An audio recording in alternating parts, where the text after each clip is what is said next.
Hey guys, welcome back to Young Americans Abroad, your best place for weekly content on young American soccer players playing overseas.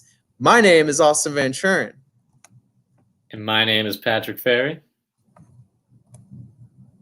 And welcome to our show.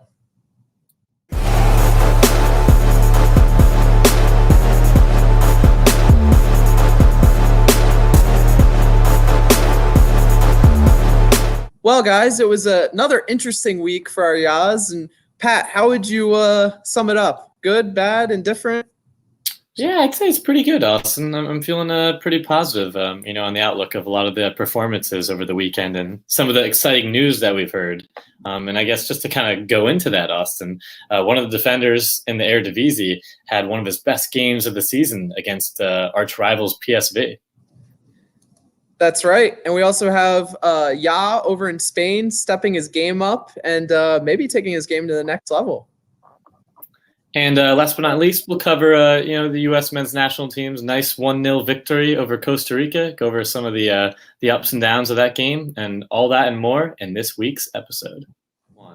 All right, guys, so we're going to start off with that exciting defender, which I was mentioning earlier, Sergino Dest. Had one of his best games, or arguably best games of the season for Ajax against their rivals PSV in a 1-0 win. So just to kind of highlight the game for you guys and in Austin here, he had some excellent play going forward, which we've kind of grown accustomed to seeing him kind of cutting into the midfield, the right mid spot almost on some of the counters, and also floated more in centrally and had a nice shot. I think it was in the first half where he kind of cut into the box or right outside the 18 and shot it with his left foot. It was a really nice strike, and the goalie kind of tipped it over. It was going in the corner there. So Sergino, again, 1v1 was fantastic going forward, and also highlighting Austin some of his defensive duties. He had some good – I think he had 3 tackles, 2 interceptions, 85% passing completed, and that just kind of highlights how he's growing and maturing as a defender, and he had some really good moments in that game, Austin. Yeah, it was definitely a all-around great game from Sergino. He had a lot of bright moments going forward, and like you said with that shot, I think there might have been another shot too that was a really nice play from him. But then he also had his moments defensively, Pat, where he looked really sturdy. I know there was one in the second half when the game was still tight. It was 1-0. I think it was in like the final 10 minutes or so. PSV were on a breakaway, and he just put a foot in and made a really, really crucial tackle in the final part of that game there. So, yeah, big all-around performance from Sergino. And this was, like you said, Pat, against one of the best teams in the Eredivisie. And, PSV is not a team to really laugh at. So. No, not at all. So that, again, a great performance puts them, Ajax 3 points ahead now of the second place AZ Alkmaar. So that's great for them. But, yeah, kind of awesome what you mentioned going back. He's really kind of – after announcing, being with the U.S., and I think there's a little period of time where he was being a substitute kind of on the bench period. But he's really kind of come on the last few games exceptionally well, compared to the other games there. But 2020 has been a great start for him.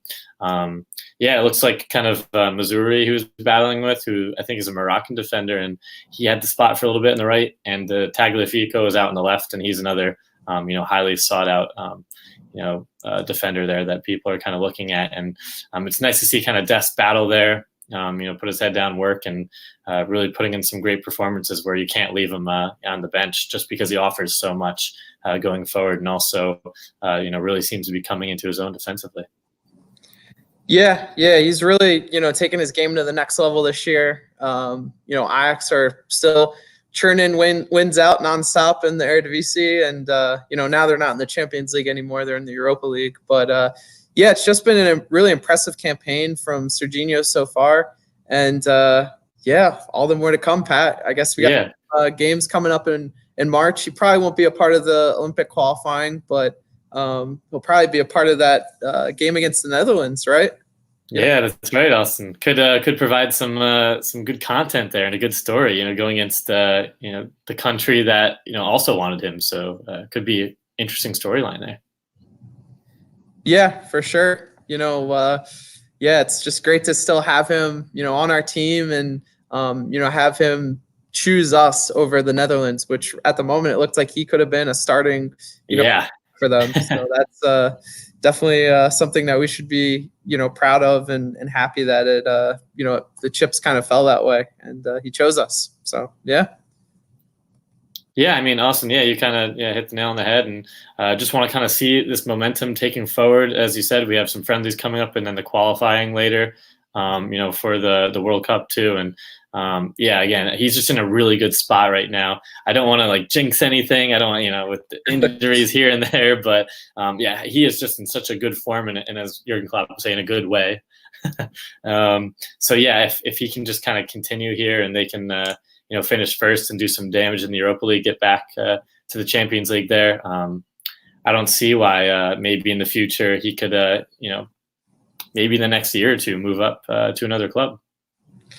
Yeah, definitely. A bigger club is probably in his future. So we'll have to see what unfolds here in the next few years. And, you never know. It might be over the summer too. So with that being said, Pat, I think we're going to pivot a little bit and go over to Germany and talk about Tyler Adams. So Tyler took his starting spot back in midfield for Leipzig this past weekend. Started the game, as a center mid. Played about 70 minutes in this game, and Leipzig were able to pull out a 2-2 draw. So just to get into Tyler's performance a little bit, Pat, he was actually moved to right back at halftime. And this was after Leipzig went down 2-0 in the first half against Borussia Mönchengladbach. So Gladbach's having a very good year, played very well in this game, really just frustrated Leipzig. They did not look, on the same page in the first half. Were really, not being able to play their game. They play a very, fast-paced pressing style where, they like to break on the counter and are really fun, in doing so and fun to watch. So, unfortunately, they weren't really able to do that this game. Tyler especially wasn't really able to do much this game in the first half.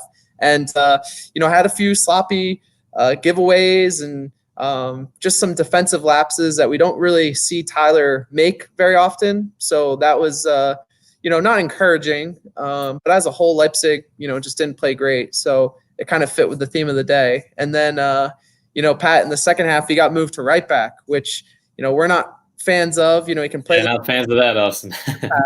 Yeah, it's kind of the same battle we've been fighting with Weston McKennie over the past few years. But Tyler played right back a few games ago, got moved there again, and just wasn't really as involved in the game from that point forward, which was always disappointing. And I think he looked a little bit better. Leipzig kind of regained some of their confidence in the second half, and scored their first goal off of a really bad giveaway from the Gladbach keeper, Pat, Jan Sommer. He just kind of spilled the ball out after a cross came into the box, or just like a long shot, and it came right back out to the Leipzig keeper. So not worst careless mistake there. Yeah, a little gift, so to speak. So. And then, Tyler got subbed off in the 70th minute. Leipzig came back to score in, I believe, the 89th or 90th minute off of a really nice shot from Christoph and Kuku. So, they were able to pull out a point, which, early on it did not seem like they were going to get a point out of this game. So overall, I guess that's good for Tyler and Leipzig. But, going into the game, you definitely thought they were going to be the people, the team controlling the field for the day, and that wasn't the case. So, right. Yeah, we have to say, Pat. Yeah, and I was just going to add, too, I guess, as we're coming kind of in, not the end of the season, but we're kind of closing here in the second half. And, the race is really tight for that title, and Leipzig was, doing so well. I'm hoping maybe this was just a bad game to gather a system with Tyler and everybody. But, I think Bayern, is 1 or 2 points ahead now? Yeah, Bayern at the moment are I believe a point above Leipzig, right, and 3 points above Dortmund, who are in third. Yeah, so, not the time to falter. Yeah, they're back on top. Yeah, so I just again wanted to add, Tyler's been out for that significant period of time, and he had a good game before this, but maybe again it's just just one game out of system against, again, a really surprisingly good Mönchengladbach team that's also, fighting right up there at the top. So, yeah, I mean, we'll see how that goes. Yeah. Leipzig, we're in a really good spot going into winter break. They were in first place, I believe, like 5 points ahead of Bayern, at least 3. So now to see them, 1 point behind Bayern already, and the first day of February when they played the game, not good, and not what we were expecting, I would say. So, yeah, I mean, it's also a little discouraging to see Tyler played at right back as well. Like, obviously he can do it. We've seen him play that at Red Bull, the New York Red Bulls, and also for the USMNT a little bit as well. But, the reason why I feel he's getting played at right back is just because Leipzig's defense is a little, decimated by injuries right now. So they've been playing Lucas Klosterman at center back, and he's really a right back. So in doing that, they've had to rely on Nordi Mukiele, who's another right back that can kind of also play center back, but he was injured. So a few weeks ago when Tyler started there, it was more just because they didn't really have another right back on the roster. You also have some center backs injured at the moment, like Ibrahima Konate and Willy Orban. So it seems like Tyler's kind of being the one relied upon, sort of like, Weston McKennie was relied upon last year and the year before. So it's good for the sense of versatility, Pat, but it's just not good to see, him being played out of position and losing opportunities to really, grow his game at the center mid position. But yeah, like what we all want to see him at that mid position, Austin, and not right back. No, not at all. And I mean, Michael Bradley's injured right now, so hopefully we'll see him as a center mid in March with the USMNT. So, as long as we can see that, that's good. But Leipzig have to find themselves as well.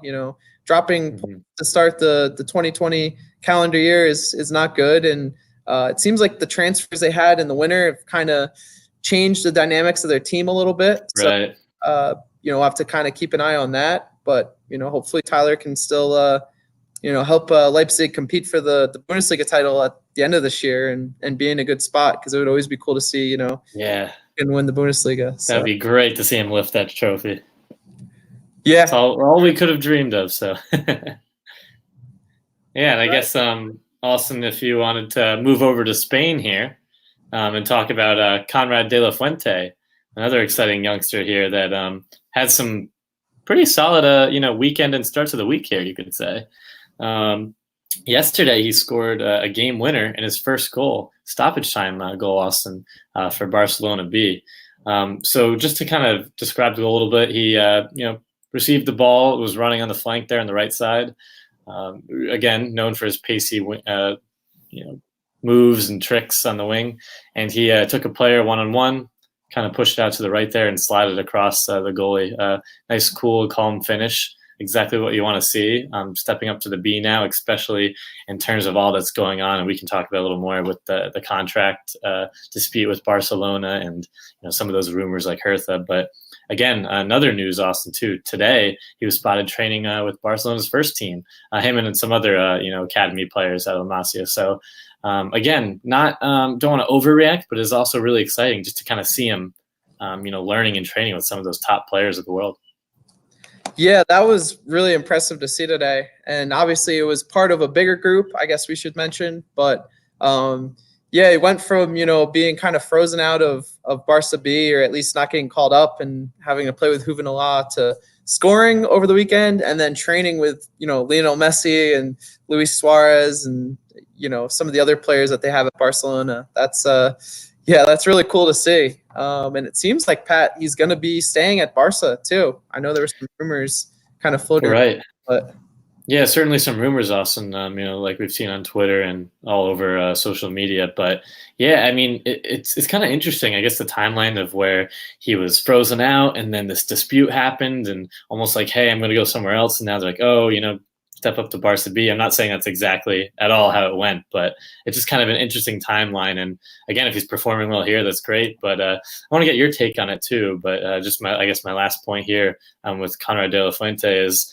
again, Barcelona, great historic team, but it's really, really difficult to make it the first team. Do we I'm not sure if I see him, being a consistent starting first team player, but I'm hoping maybe this Barca B move and performing well can propel him maybe to a mid-table, La Liga team, or get him some looks there. It'd be great to see him, feature with the first team. But again, I just want to, tamper, I guess, expectations and be a little realistic. And he could again be a great first team player. I just don't know if he'll be, with Messi and Suarez and company. Yeah, it's always tough. There's a lot of success stories at Barcelona, and there's a lot of, I guess, just cautious warning tales. Right. You got the Christian Teos, even players as good as Thiago weren't really able to break through at Barca and really become starters or play meaningful minutes. So, I don't know if he stays at Barca. I don't really see his future at the moment. Full time with Barca, I feel like he would have to get loaned out or move to another club after, maybe making a debut or at least playing with Barca B a little bit more. It's good to see him training with the first team. I don't know if that's to kind of get him to sign that new contract or, maybe they actually highly rate him. But, I don't know. I'm kind of on the fence, Pat. I don't really have you also have to look at the other side of the coin, I guess, too, is if he left Barca, where would he go? Is this the right time to leave Barcelona? I don't know, Pat. I think he's good for the spring, but definitely should be challenging himself a little bit more and at least trying to play full-time with Barca B, and then maybe, next year or in the winter of next year kind of look for, a loan move maybe to the second league there or something. I think even that's, smart. Yeah, like a loan move to again, like you said, a second-tier team in Spain, or, see how that progresses to some first-team football, just because I think that's, he's still a youngster, but, these are kind of crucial years here, when you're, the 18, 19, 20, and, you see, Tyler Adams, really dominating here. And obviously he was playing with Red Bull, it's a different story, but, even Pulisic, and then you're kind of seeing Gio Reyna break out here. And I think he, again, Carter Fuente has a lot of potential and just needs to, I just hope he doesn't kind of, stay stuck in that, Barca B could be a potential black hole there. Right. Yeah, that's the one thing we don't want. We don't want him just sitting the bench or, I guess just sitting the bench would be the worst outcome from just not getting on the field, not getting game time. He's still very young. I believe he's still in the 18, Pat. He might have just turned 19. But, so, I guess we'll have to see, Pat. We'll have to wait and see. That's it. Yeah, that's all we can do. Just wait and monitor. And, I know Austin, shifting gears here, there's another player that's kind of really breaking out for a first team over in Germany. That's right, and that would be Gio Reyna. So Gio got on the field yet again for Borussia Dortmund this weekend, and that was I guess he came on in the 77th minute of Borussia Dortmund's 5-0 win over Union Berlin. Came on when the game was already kind of done and dusted. Dortmund were already up 5-0, but good to see him get on the pitch. I think in this game he didn't look as comfortable maybe as the last game. He was kind of out of sync with his teammates a little bit. Had still some nice touches and some nice turns in traffic and actually had a nice dribble past the player too. So good to see from Gio. Just getting more minutes in the Bundesliga will definitely help his game and just help his confidence. And, Pat, Dortmund are rolling at the moment. Ever since they've signed Erling Braut Haaland, it seems like, he just can score at will. So it's always exciting to be a part of, good play like that and a fun team chemistry or dynamic. So, yeah, I completely agree, Austin. It's funny too that they signed Emre Can too, which is funny from Juventus, and again the big signing Haaland and just some of the acquisitions, and Dortmund's rolling here, and it's nice to see Reyna being a part of that too. Is sometimes when a team's really on a streak here and they kind of stick with some of the more experienced, the veterans, you could say, some of the more first team players are comfortable in that environment, and you can really see, like we've been talking about and harping on, that the coach rates Gio pretty highly if he's kind of putting him in during the substitutes and picking him over many other options that Dortmund has on the bench. Yeah, for sure. Yeah, he's even got minutes over like Mario Götze, World Cup hero. And Yeah. Dortmund just sold Jakob Brun-Larsen, the player who kind of had minutes over Christian Pulisic a few years ago. So, yeah, definitely cool to see Gio, getting game time for a big time German club, and like you said, Pat, getting minutes over some experienced players. So, with that being said, I think this upcoming Tuesday, Dortmund have a game against Werder Bremen in the DFB Pokal. So, I don't know if Gio will start in this game. Hey guys, just want to cut in with some extra Gio Reyna news. So if you haven't seen already, Gio Reyna scored his very first goal for Borussia Dortmund in their DFB Pokal game on Tuesday against Werder Bremen. So it was, obviously a big moment for Gio. He came on in the 66th minute. Dortmund were down 2-0 at the time. Were able to get a goal back. And then Werder Bremen got another goal to make it 3-1. And then Gio's, goal came off of really nice dribble moves by a few players, and then a really nice right-footed shot into the upper 90s of the goal. So great goal from Gio. His first professional goal, and in this game he was brilliant. He had another nice pass that set up Marco Reus for what was potentially the going to be the game tying goal, but unfortunately, Marco wasn't able to score it. So, big day for Gio. Really excited to see him score. His first goal for Borussia Dortmund, his first professional goal, just at 17 years old. It was literally the youngest, or he became the youngest goal scorer in the DFB Pokal Cup history. So that's a tournament that spanned well over like 80 or 90 years. So, that's a pretty big accomplishment. So, just wanted to throw that in there real quick. It's something that happened after we were recording, and obviously people are super excited about it. We're super excited about it. And, we just hope to, see more good things from Gio, and, hopefully this will just be, the start of the goals this season for him at Dortmund. And, we'll see what, kind of the future holds for him. So with that being said, we'll throw it back to our show. That's basically all I have for Gio Reyna, Pat. So let's go over to England, right? That's right. Yeah, we're going over to England and stepping down the championship, where another Yaz been recently on fire, scoring 1 goal and 2 assists in the last 4 championship games. And I won't hold the name much longer here. Drum roll. It's Duane Holmes. So Duane Holmes started again and got another assist in a 4-0 win versus Stoke City. So passed it across the goal on the left. And I think it was Chris Martin who ended up scoring that. And so Dwayne's been really on a tearing streak, which is perfect timing, as we get into this crucial spring and summer for the U.S. national team. And also just wanted to highlight too quick. He's really passionate and emotional during the game because one of his former Huddersfield Town teammates, I think it was Jordan Sinnott, ended up passing away. I think he was actually, unfortunately, murdered, which is all terrible. And that's one of Dwayne's friends. And, it's kind of an emotional time for him, but he went out and played really well for his, his former teammate and friend, and, had a nice emotional post-game speech. And you can see all the positive support coming from the Derby County and, U.S. supporters on Duane. And again, he's, get back to the more positive stuff, but he's been on a tear lately. And I think, Austin, I want to get your opinion, but I think he deserves a call up here. Yeah, I mean, it's kind of long overdue. If we don't see it in March, I think it's, a real big mistake. And hey, maybe this new look Greg Berhalter in 2020 will be, more willing to right. He's left out in the cold, some call ups, but new year, new Greg. Yeah, new year, new Greg. But I mean, Duane Holmes has gotten a lot of praise recently. I think Wayne Rooney even had a quote about him where he said he's the best player on the team or something close to it. So, I forget who exactly said, but someone said something to that. Yeah.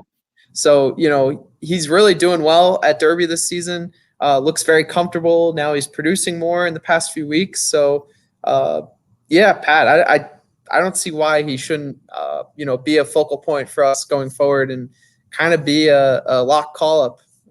If he can keep this level of performance up, I don't see why he shouldn't be. Yeah, completely agree. And I guess just the last point I want to harp on, and I know some people are comparing it, and it's a little different, but the Roldan to the Holmes and, some of those other players he's vying with, again, offer different I guess pros or, cons, each of them. They have different skill sets, what I mean to say. But yeah, I think, again, Duane deserves that call-up. He's been performing really well. And the championship is it's a battle every week, and you're playing a lot of games, especially in the league there throughout the season. And if you can kind of keep this consistency and performances up, getting on the because he was playing a lot before Austin, but not really necessarily getting those goals or assists. But now you can kind of see it on the stat sheet more. Maybe that's catching some eyes. But he's certainly been a steal and a bargain for Derby County here, and has developed nicely, coming from the bottom leagues of England. Yeah, he's definitely proved his worth for Derby, and really good to see. It's just a good success story, and hopefully, there's a few more chapters left to write, Pat. So, yeah. So I guess now let's stay in England for our final player today, and we want to talk about a winter transfer move, Pat. So who would that be? Excuse me, and that would be Cameron Carter-Vickers, Austin, and he actually recently joined Luton Town, if I'm pronouncing that right, until the end of the season. Previously with Stoke City, and was struggling there, and now joining a team that is, I think, tied right at the bottom of the championship. Yeah, Luton, unfortunately, is last in the championship. We're just promoted last year, so maybe that's not super surprising, but kind of surprising, Pat, that Cameron seems to be slipping down in some of these loan moves. It seemed to be getting less and less glamorous. So yeah, are you kind of concerned by this loan move? Do you think it's good that he's going to a team where it seems like he'll be a lock starter every single game, and he won't be going down with the team? So even if they get relegated, maybe he might pull a Zach Steffen here and kind of get out of it at the end of the season. But kind of what's your take on that? Do you think it's a good idea, or is it concerning that he's going to a team like this? I guess if you want to look on the positive outlook, like you mentioned, helps the team survive, get out of that relegation zone. But overall, Austin, I don't think it's a good look, and I'm fearful and afraid, and I don't want to say the word plateau or stagnate a little bit, but I really don't see any kind of the development and really enhancing and improving some of those weaknesses that CCV has had, because we've seen him feature for the senior team and some of his other loan moves previously, and even when he was at Tottenham, it seems like he's kind of slipped through the cracks here now, and I'm not sure if it's the loan moves taking a toll or just different scenarios coming in. I'm sure going to Stoke, and they're almost taking a turn like Sunderland did, and it's not a great probably locker room environment, training environment with some of the players as a youngster on loan. It's just a little concerning to me, Austin, that like maybe a top 12 championship team isn't vying for him. So I want to get your thoughts too, but it is a little concerning. Yeah. I mean, I don't like it. I mean, at this point, it seems like he didn't really cut it at Stoke City. Swansea, it seemed like he had some good moments. And again, it didn't seem like they really wanted him when push came to shove. So. I mean, Ipswich, Sheffield United, he was at as well in the past. So, he's kind of taking his tour of the championship. So, I don't know. Again, Luton will give him the opportunity to, be a lock starter, you would think. So, the more game time, the better. But I definitely think it's time to start getting, concerned about his future going forward and how viable of an option he'll be for the USMNT, whether just kind of what his future is. I don't know if he'll have a future with USMNT, which is sad to say. Yeah, it is sad to say. And yeah, again, don't want to harp too much on what you said, but yeah, he, with some of the other center backs and defenders that we have, he's definitely kind of falling down the pecking order there in the line. I hope all the best for him for this loan, and maybe after he can, find a permanent place and a team that's not struggling. and again, maybe go to an environment almost similar to how Duane Holmes ended up at a team that's pretty obviously they had a great season before, but still in that middle of the table. I think they're in 13th or 12th Derby, but just somewhere where he can kind of go develop and progress and have good training sessions or positive locker room, because when you're with teams that are just struggling constantly, I'm sure that can take a damage psychologically too, especially for a player that's still pretty young. Yeah, for sure. It's gotta be tough going on 5 loans now in the past 3 years. So just getting to, like, when you really think about it, getting to know all the staff when you get there, just trying to fit in as quick as possible, because some of these loans were only 6-month loans. So we knew it was only going to be there a short amount of time. It's really tough to get to even just build trust and rapport with the players that you're playing with. And right. It's like a temp position in the business world, Austin. Yeah, it really is. Yeah, so it's tough, Pat. I think his time at Tottenham will be coming to an end this summer. I don't know if he's out of contract, but it definitely seems like he has no future at Tottenham, and they probably won't get a great transfer fee for him anymore. So, that'll be something to watch this summer. But here's to, I guess, Pat. Cameron kind of breaking out and proving his worth at a team where hopefully he'll be kind of a focal point. And maybe we'll have better things to say here coming up shortly. Yeah, that's about all we can hope for, Austin. Look at the silver lining and the positive outlook, and we've had some players kind of down and out, and have kind of bounced back and rebounded, whether it's just kind of their performances, quality, or injuries, things like that. So, all the best for CCV there, Austin. Yeah. So with that being said, now let's head over to our quick synopsis or review of the USMNT versus Costa Rica. So now we want to discuss, real quickly here, the USMNT's friendly against Costa Rica. So I guess the first point, Pat, is it's great to see Llanez in the red, white, and blue. And, see him score, Pat. He scored a penalty in this game, which was nicely won by Reggie Cannon, and, converted it in front of his hometown crowd and his family there in LA. So that was really cool to see. And, there were some also really cool comments about, maybe it's not really cool if you're a Mexican fan, but he was basically talking about his experience in the USMNT camp and his experience in the Mexican camp, and basically said that when he was with Mexico, it felt kind of weird, and it didn't feel right for him. But with the USMNT and previous camps, and this camp included, he kind of felt just at home. So that was a little cool piece that you can talk about in a sec, Pat. But I just wanted to say, it was a really cool performance from Uli. Really fit in with the team. Looked sharp in possession. Made some good decisions. Had some nice skill on the ball and dribbled around a few players in certain situations. So overall, Pat, a great performance from Uli.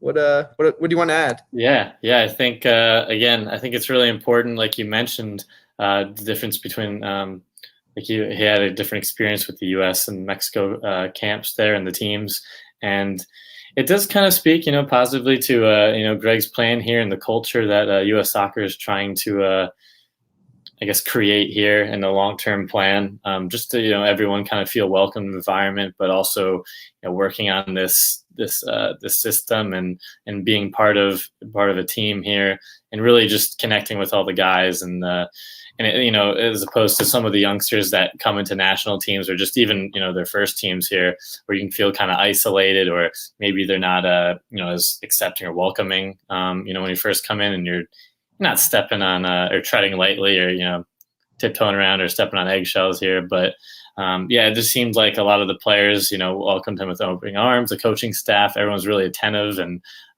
also pushed him to be better. And that's kind of the culture that you really want with U.S. soccer going forward, especially for some of these dual Nats and some of the highly other touted prospects that are out in Europe that can come in and just assimilate with the U.S. team. Yeah, and it seemed like from what we read, Paul Arriola was kind of the penalty kick for this team, and he literally gave the ball to Uli, or I guess Uli kind of asked for it, and Paul let him take it and said, yeah, sure, go for it. That's awesome to see. Yeah, really cool to see. And there was also a nice interaction on Twitter today as well between them. So definitely, a good camp for Uli, by his own doing, and also just the situations that kind of presented themselves. And, it seems like he really kind of gelled with the group, as you'd call it. And, hopefully we'll see him back in the fold soon. Obviously, the next thing that I think he should be a part of is the Olympic qualifying. So I think that takes priority over the USMNT games in March. And hopefully we can see him then, at the Olympics with other guys, Pat. yeah, definitely a few other guys here. And just wanted to mention too, like you said, Llanez is really impressive, and what he's doing at Wolfsburg and his rise here, invited to camp, and just looking confident on the ball and composed, and with the strength that he has, he almost doesn't even seem like a teenager. And I think he's a prospect we should all be really, really excited about. Yeah, and a few more prospects that are Olympic eligible that played in this game are Brendan Aronson, Sam Vines, who looked very good at left back and competent. You also had Reggie Cannon, who drew the penalty. Looked very solid like always. Right. He came on. Jackson Yule, Jesus Ferreira made his debut, which was really good to see. Yeah. Did you say Aronson too? Yeah, Aronson, I think might have been the first person I said. Yeah, maybe you did. I don't know. I'm just naming a bunch of names right now. So, very cool to see, some debuts given to those guys. And, it was really good to see Greg kind of go with a younger core to start the game because, I think this game really needed to be kind of the warm-up and test match almost for Olympic qualifying since we had, so many younger guys in this camp. So, I guess a check mark in the box. They looked, a lot of those guys played well, looked good against a pretty decent Costa Rican team. It wasn't, a full strength squad maybe, but it wasn't, as bad as some of the teams they've played. Right. He's played in the past in January camp. So, again, definitely want to take, the results, the player performance with a grain of salt. It was in front of 6,000 fans and quarter-filled stadium. So what atmosphere is there to really have in this? But, definitely some good performances from some of, that will really need to be relied upon. Yeah, completely agree there, Austin. And just wanted to note too, I guess Costa Rica had some of their some of the veteran players that were available, but also they actually did start some of the Olympic qualifying age eligible players too, which is interesting. And I think we actually play them to open up the qualifying game. I was just looking at an article here, but again, just what wanted to quickly touch on what you said. The Vines and Aronson Ferreira and, again, Llanez and company. Again, it's great to kind of see them get this experience and performance right before, and to know that the U.S. is really pushing hard. And hopefully they can get some of these, players, fully cleared and, able to play during the Olympic qualifying here, because we definitely need to be back in there, and that's just a great sign for the development of the national team. Yeah, for sure. Yeah, I couldn't agree anymore. Hopefully we make it to the Olympics. We have a good performance there. And then, half of that team, maybe 3/4, Pat, if we're being, that's the dream. We're really dreaming here, then maybe that would be what happens. But and also I know the one, we wanted to end on, which may be a little bit of a damper to this good sentiment, is I guess the one thing to take from this game where we need to kind of work on is just our ability to score again. It seems to, keep kind of rearing its ugly head, Pat, where we just can't seem to convert on opportunities. And, we have some very good possession and do some good things with the ball. But at the end of the day, we pull out these 1-0 wins, or, sometimes we don't even pull out 1-0 wins. We pull out draws or lose 1-0. So, what was your take on this game? What could we do differently? And is there concern for you as well that, we won this game off of a penalty and really didn't have too many other great opportunities? There was a few, but just kind of wanted to get your take, Pat. What do you think? Yeah, and sorry for cutting you off there, but that was exactly what I was going to say. The future's looking bright here, but we definitely need that the quality in the final third. That's just crucial. You need to score goals to win. So definitely definitely a little concerning, but it is like you said, Llanez and some of these other wingers, and even when we talked about Ford de la Fuente and all these other players that we have kind of in the pipeline, the mix here going forward. Hopefully they can kind of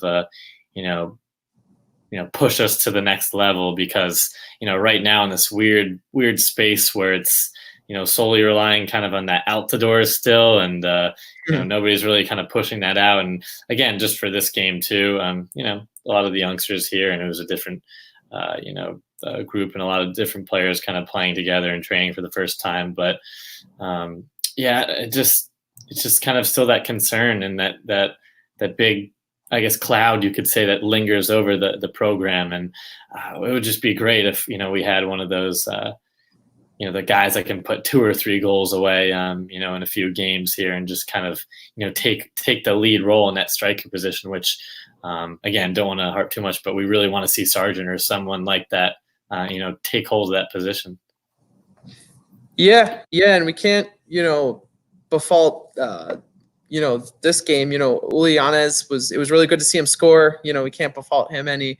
And some of the other young attackers that played in this game, they had some opportunities, but at the end of the day, a lot of these guys, it was their first cap, and there's some other players that will get more opportunities, or I should say maybe more regular opportunities in some of the World Cup qualifying games and things like that. So we'll have to see. I think it's something we got to work on, Pat. We got to get better in the final third at the national team level. I don't know if that's a player thing or if it's a, coaching thing, style thing, right, mentality. There's a lot of kind of question marks at the moment, and pieces we got to kind of fit in here in the next, half year. Hey, we play meaningful games in September. So, Pat, do you have anything else to add? Yeah, just kind of gonna add, with the system, everything with Greg, it's great, just the possession style kind of building, playing it from the goalkeeper out of the back here. But it all kind of starts from there, and the strikers need to be able to have consistent service, and we can't kind of scramble there and play kickball. We need to be able to kind of play out of pressure, like we were talking that Dest was doing with his Ajax teammates, and just kind of being smarter with the ball and getting the service up there, because I know, again, it's a learning system and it has been improving. We've been seeing it over time, but it hasn't been leading to too many goals. It's just my concern there. Yeah, I don't think you could have said it any better. So, we'll keep our eyes out. Hopefully, we we'll see some more goals here in the coming months, and hey, maybe Duane Holmes will be a part of that too. And with that being said, now let's head over to Quick Kicks. All right, all you viewers, it's my favorite time of the show. I hope it's yours as well, and I also think it's Austin's too. But we'll see what he thinks. Oh yeah, it's mine. Oh yeah, that's right. And so, guys, without further ado, it's none other than Quick Kicks. So you could test Dwayne Miller. It's Altidore over the wall, and that one is in. Josie Altidore from a long way out. The opening goal for the United States. All right, guys. To start off Quick Kicks, we're gonna head over to Chelsea and talk about Pulisic. A little concern with his injury. I think it was a leg muscle injury that he had. He hasn't played since December 26th, which, it was a rough time. Got to recover, and those things take time to heal. And I guess Lampard said recently he tried to get him out earlier last week and push him a little bit to that next level of fitness, and I had to kind of pull that back. So you mentioned this break comes at a good time before I believe their game against Manchester United. So hopefully he can recover by then and, feature. Yeah, and moving over to Germany, we have Weston McKennie. So Weston started and played all 90 minutes in Schalke's 0-0 draw with Hertha Berlin. So in this game, he looked, pretty good, had a very, good game by his standards. And, it's good to see him back on the pitch and performing well. And heading over to the English Championship, some interesting news with Antonee Robinson. We've been hearing his name floating around with AC Milan. Saw a video of him in Milan, and I guess the deal wasn't in time for the transfer deadline, and unfortunately things fell through, and that was a surprise, just for all of us. And it could have been such an exciting move, but it still looks like Milan might have him on the radar. We'll kind of see. He's going back, positive outlook to Wigan for the rest of the season, and we'll be rooting for Antonee. Maybe he makes that nice move over to Serie A. Yeah, definitely a weird one. Not one I thought we were going to hear about. But yeah, now heading back to Germany, we have Josh Sargent. So Josh played only 3 minutes in Werder Bremen's 2-1 loss to Augsburg this weekend. So not in the starting lineup this week. Could be due to his poor play, I guess, to start 2020. Don't want to read into it too much. But yeah, not great to see. And Werder Bremen are in trouble, Pat. So they got to do something. Yeah, don't end up like Hanover. Yeah. But yeah, heading over to our boy here, Austin, Charlie Kelman, who's obviously right. scoring, producing a lot. He scored and played the full 90 in a 2-1 win over Lincoln City for Southend. So go on, Charlie. That's right, go on, Charlie. And going back to Germany, we have Taylor Booth. So Taylor played 90 minutes, and also picked up an assist off of a free kick for Bayern's U19s, and that was in their 2-1 win. So great to see Taylor, really getting on the pitch for the U19s. Sounds like he may be even moved up to Bayern too. So, be on the lookout in the future. But yeah, nice assist and good quality play from Taylor. So good to see. That's awesome, Austin. I think Taylor Booth's a great prospect there. So I hope he keeps rising. But heading back to the English Championship, another unfortunate news with injury. Matt Miazga was stretchered off recently in an FA Cup game, and he actually tore a ligament in the ankle, so he'll be out for quite some time. So it's horrible news for Matt, and get well soon. Yeah, not great to see. But talking about another center back, we want to go over to Chris Richards. So Chris started and played all 90 minutes yet again for Bayern 2, and that was in their 1-0 win this weekend. So good to see for Chris. Nice. And heading over to Belgium, Chris Durkin started and played 61 minutes in an unfortunate loss for Sint-Truiden against Oostende. And going over to Spain, we have another player we haven't really talked about much, and that's Leonardo Sepulveda. So Leonardo has been called up to Salamanca's first team. That's a team over in the 3rd division, I believe, in Spain. And he started and played 83 minutes at left back for them. So, good to see for Leonardo and someone that could very well feature for the U20s coming up in May. So, yeah. Nice, Austin. And, we have both players here at young PSV. Start with Richie Ledezma. Started and played the full 90, so it's kind of great to see Ledezma out there. But unfortunately, they ended up losing 3-1 to MVV, and also wanted to note Chris Gloster, also played and started. So again, good to see them getting game time, but it's unfortunate. I know young PSV has been, not having the greatest performances. Yeah, it is kind of what it is. But yeah. And now heading over to Denmark. So we want to bring up a new player today that just made the move to Denmark, and that would be Bradford Jamieson. So if you're familiar with the name, he's a player who played in the 2015 U20 World Cup, was recently with LA Galaxy, spent some time on loan in the USL, but unfortunately has really, spent the better part of the last, 2 to 3 years injured. And, he's a pacey attacker, now only 23 years old still, so still very young, Pat. But he moved over to Vendisel FF. So that's another team that has another American on it, and that would be Sei Adekoya. So you got 2 Americans over there in Denmark, adding to, Emmanuel Sabi, Jonathan Amon, and a few others. So, exciting move for Bradford, and we hope it works out for him. It's awesome. Maybe you can, have a Scandinavian revival career with similar to, our boy over in Sweden there. Yeah, right. Romain. Yeah, Romain. But yeah, Austin, heading back to the Eredivisie here, or I should say the Eerste Divisie, excuse me, with the young Ajax. Alex Mendez entered in the 50th minute. in a 5-1 win against the Go-Ahead Eagles. So nice to see Mendez getting some more minutes there. So that's all for today's episode. Make sure you like this video and subscribe down below. And don't forget to check out our impressive social media channels. Also doing some great work on Instagram and Twitter. We're always putting out that great content for you guys, especially with all these surprising moves with the Antonee Robinson news and almost that transfer that went through, along with all these great performances that we've discussed in this episode. Yeah, you definitely want to stay in contact on our social media pages. So go check them out and give us a like. So Pat, we got some exciting times coming up, almost March, where we'll find out if we make the Olympics or not. A long-awaited period, it seems like. So I think there's only one thing left to say, Pat, unless you got anything.